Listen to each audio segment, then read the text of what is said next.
Our first speaker comes to us from the Department of Diagnostic Imaging at Mayo Clinic in Jacksonville. Dr. Hilary Garner follows in a strong line of musculoskeletal radiology with our colleagues like Mark Kransdorf and Jeff Peterson, Tom Berquist, and Hilary's right in that line. So it's really great to have you with us to talk about imaging in the rheumatic diseases. Dr. Garner. Thank you, Dr. Wang. I have no disclosures.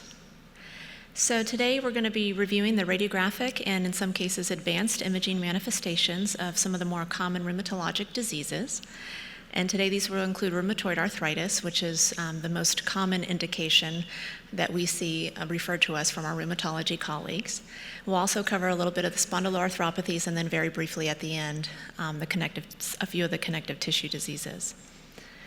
So when a radiologist, particularly musculoskeletal radiologists, are looking at radiographs in patients presenting for an inflammatory arthropathy, these are the different things that we are looking for, we are evaluating those radiographs for.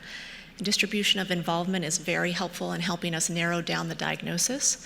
Bone density is another one that helps us. Joint space, the status of it, whether it's narrowed or preserved. Osseous erosions, whether they're present or absent, proliferation of new bone, and the presence of osteophytes, any associated joint deformities, soft tissue changes, or calcification. So our prototypical productive arthritis or arthropathy is osteoarthritis, and that's by far the most common arthritis that we see day to day. Our prototypical erosive arthritis is rheumatoid arthritis. And as we heard on one of the poster sessions out there, this is a very common disease affecting about 0.5 to 1% of the population. It's only second to gout as far as the inflammatory arthropathies that we encounter in practice. And then the seronegative arthropathies and erosive osteoarthritis will overlap a little bit with productive change and erosive change. So we'll spend the most time on rheumatoid arthritis just because that's what we see most often in practice.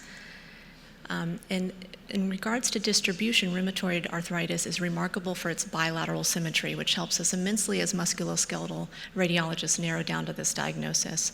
It can affect nearly any joint, as seen in the illustration on the right, but the extremities are most commonly involved.